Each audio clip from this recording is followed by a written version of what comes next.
કાયદેસર મળી જવાય.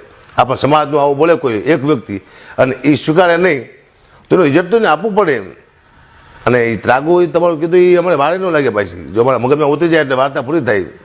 તો નમસ્કાર મિત્રો, ફરીવાર એક નવા જ વિડીયોમાં તમારું હાર્દિક સ્વાગત કરું. ત્યારે મિત્રો હાલમાં જે ગીગા બમ્બરનો વિવાદ ચાલી રહ્યો છે એ મિત્રો એ વિવાદ અંગે વાત કરીએ તો મિત્રો હાલમાં જે અકાબા ગઢવી જે મોટા કલાકાર છે તેમને તો તમે ઓળખતા જશો. તેમનો મિત્રો અકાબા ગઢવીનો એક વિડીયો વાયરલ થઈ રહ્યો છે, જેમાં અકાબા ગઢવી એવું બોલી રહ્યા છે કે જે યુવકે આખા સમાજ વિશે આવી વાત કરી હોય અને માતા વિશે પણ આવું બોલ્યો હોય, ખરાબ અપશબ્દો બોલ્યા હોય, એને ખરેખર રીતે માફી માગી લેવી જોઈએ અને માફી ન માગે તો આ રીતે આ યુવકને કાયદેસરની કાર્યવાહી થવી જોઈએ. તો હાલમાં જ મિત્રો જે અકાબા ગઢવીનો વિડીયો વાયરલ થઈ રહ્યો છે એ આખો જ વિડીયો તમને બતાવવાની આપણે તૈયારી જ કરી રહ્યા છીએ. એટલે આ વિડીયો સારો લાગે તો વિડીયોને લાઇક કરી દેજો અને ચેનલ પર નવા જ હોય તો તમારા ભાઈની ચેનલને સબસ્ક્રાઇબ કરી દેજો.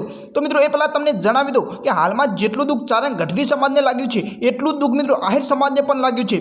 કારણ કે મિત્રો તમને તો ખબર જ છે કે ગઢવી સમાજ અને હાઈર સમાજ વચ્ચે તો મામા ભાણેજનો સંબંધ છે. ઉપરાંત મિત્રો જે ગીગા બમ્બર છે તેણે મિત્રો સોનલ માતા વિશે પણ અપશબ્દો બોલ્યા હતા અને સોનલ માતા વિશે અપશબ્દો બોલતા મિત્રો તમને તો ખબર જ હશે કે જે આહિર સમાજ છે તે પણ સોનલ માતાને ખૂબ જ માને છે. અને એ ઉપરાંત મિત્રો આખા આહિર સમાજને પણ ગઢવી સમાજની સાથે મિત્રો આહિર સમાજને પણ ખૂબ જ ભારે દુઃખ લાગ્યું છે. ત્યારે મિત્રો હાલમાં આહિર સમાજ પણ જે ગીગા બમ્બર છે તેનો સખ્તમાં સખ્ત વિરોધ કરી રહ્યો છે. અને જે અકાભાઈ ગઢવી છે તેમણે મિત્રો વકુમાં એવું પણ જણાવ્યું છે કે હું આખા સમાજની વાત નથી કરતો, પરંતુ જેણે ભૂલ કરી છે એને જ ફક્ત ને ફક્ત કહું છું. એ પણ મિત્રો તમે નોટિસ કરી લેજો. કારણ કે મિત્રો જે અકાબા ગઢવીનો હાલમાં વિડીયો વાયરલ થઈ રહ્યો છે તેમણે હાલમાં કીધું છે કે આ યુવકે હજુ સુધી માફી નથી માંગી, એનું મને ખૂબ જ દુઃખ લાગ્યું છે. કારણ કે આટલી મોટી ભૂલ કરી છતાં પણ આ યુવકે હજુ સુધી માફી નથી માંગી મિત્રો. અને જે તેમનો પુત્ર છે તેમ ગીગાભાઈ ભમ્મરના પુત્ર છે તેમણે તો માફી માગી લીધી, પરંતુ મિત્રો હજુ પણ ગીગાભાઈ ભમ્મરે માફી નથી માંગી. તો બહુ વાર ન કરતા તમને વિડીયો બતાવીએ એ પહેલાં વિડીયોને લાઇક કરી દેજો અને ચેનલ પર નવા જ હોય તો તમારા ભાઈની ચેનલને સબસ્ક્રાઇબ કરી દેજો.